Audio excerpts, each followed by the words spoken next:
Bapak, Ibu, saudara-saudari sekalian yang terkasih di dalam Tuhan, satu-satunya perpisahan yang membahagiakan dan membawa sukacita adalah perpisahan hari ini, ketika Yesus naik ke surga meninggalkan murid-muridnya.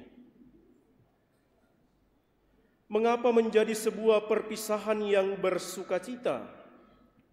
Atau mengapa kenaikan Yesus ke surga meninggalkan para murid di dunia justru membawa sukacita? Karena peristiwa hari ini, saudara-saudari, menjadi tanda bahwa seluruh perjalanan kehidupan kita di dunia ini tujuannya menuju ke surga. Kita tahu bagaimana bahwa Kristus menjadi manusia ketika Ia dilahirkan. Allah menjelma menjadi manusia dan tinggal di antara kita. Ia hidup di tengah-tengah kehidupan dunia, di tengah-tengah kehidupan kita. Dan ketika Ia naik ke surga, Ia kembali ke tempatnya, kembali dikatakan dalam bacaan pertama tadi, Ia duduk di sebelah kanan Bapa. Maka dengan kenaikan Yesus ke surga, saudara-saudari, kita semua juga mempunyai arah yang sama, bahwa sejak kita dilahirkan, terutama ketika kita dilahirkan secara rohani melalui pembaptisan, arah kita adalah menuju ke surga.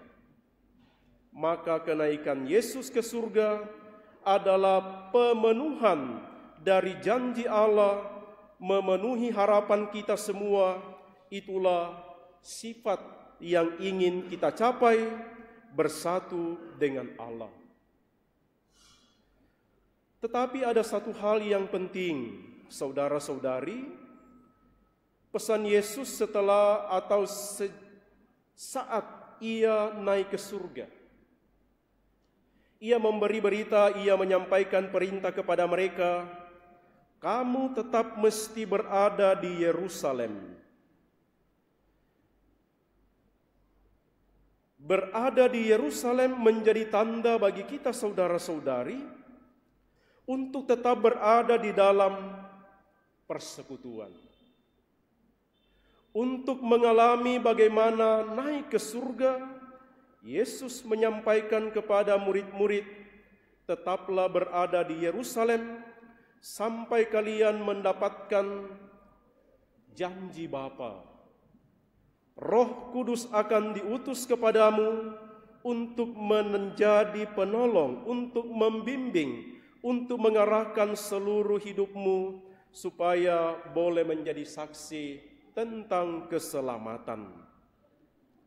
Maka kalau para rasul dipesan tetaplah berada di Yerusalem, pesannya bagi kita juga adalah mari tetap berada di dalam persekutuan. Karena di dalam persekutuan itulah Allah akan mengutus roh-Nya kepada kita. Maka poin pertama adalah, mari kita menantikan kapan kita naik ke surga dengan cara tetap bersatu di dalam persekutuan. Yang tadi dalam bacaan kedua kepada umat di Efesus, Rasul Paulus mengatakan, Dia adalah kepala, kita adalah anggotanya. Jemaat adalah tubuh dari satu kesatuan, dengan Kristus sebagai kepala. Maka janji Kristus atau perintah Kristus tetap berada bersatu di dalam Yerusalem, berarti mari tetap hidup di dalam persekutuan. Dan saudara-saudari, setelah para murid menerima karunia Roh Kudus pada pesta Pentakosta, mereka diberi tugas, kamu adalah saksi dari semuanya ini. Mulai dari Yerusalem sampai ke Yudea, sampai ke Samaria, bahkan sampai ke ujung dunia. Kita semua, Bapak Ibu Saudara-saudari, telah menerima karunia Roh Kudus yang sama. Maka pesan yang sama, tugas yang sama diberikan kepada kita adalah mari menjadi saksi tentang kehidupan Kristus.